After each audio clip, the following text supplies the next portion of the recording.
एक बार की बात है, द्वारका में भगवान श्री कृष्ण राजगद्दी पर विराजमान थे। वे पूरे जगत के पालनकर्ता और धर्म के रक्षक थे, लेकिन बचपन के दिनों की सादगी और मित्रता को कभी नहीं भूले। उन्हीं के बचपन के मित्र सुदामा, जो एक गरीब ब्राह्मण थे, एक दिन अपने मित्र से मिलने का निश्चय करते हैं। सुदामा का परिवार बेहद गरीब था। घर में खाने को कुछ नहीं होता था।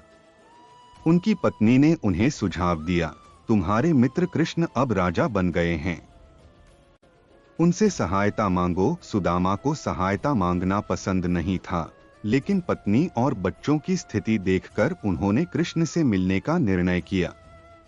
सुदामा के पास कृष्ण के लिए उपहार देने के लिए कुछ भी नहीं था। आखिरकार उनकी पत्नी ने घर में थोड़ा सा चावल बांधकर एक कपड़े में रख दिया और कहा, यह उनके लिए ले जाओ, वे इसे खुशी से स्वीकार करेंगे। सुदामा द्वारका पहुंचे। महल की भव्यता देखकर वे दंग रह गए। कृष्ण के द्वारपालों ने जब सुदामा का साधारण वेश देखा तो उन्हें भीतर जाने से रोक दिया। लेकिन सुदामा ने कहा, मैं श्री कृष्ण का मित्र हूं। जब यह संदेश कृष्ण तक पहुंचा तो वे सब कुछ छोड़कर दौड़ते हुए सुदामा को लेने आए। कृष्ण ने सुदामा को गले से लगा लिया। उनके आंखों में आंसू थे। उन्होंने सुदामा को महल के भीतर ले जाकर आदरपूर्वक आसन पर बिठाया और उनके पैर धोए। यह देखकर सभी दास और मंत्री हैरान थे।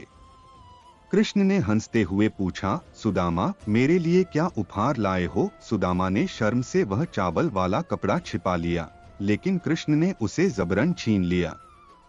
उन्होंने चावलों को बड़े प्रेम से खाया और कहा, सुदामा, यह चावल मेरे लिए अमृत है। सुदामा कृष्ण से अपनी गरीबी के बारे में कुछ भी नहीं कह पाए।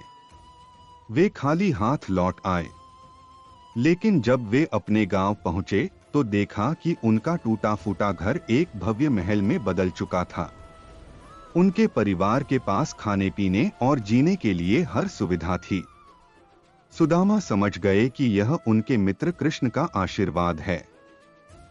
संदेश: यह कहानी सच्ची मित्रता और त्याग का उदाहरण है। भगवान कृष्ण ने दिखाया कि सच्चे मित्र हमेशा दिल से जुड़े होते हैं।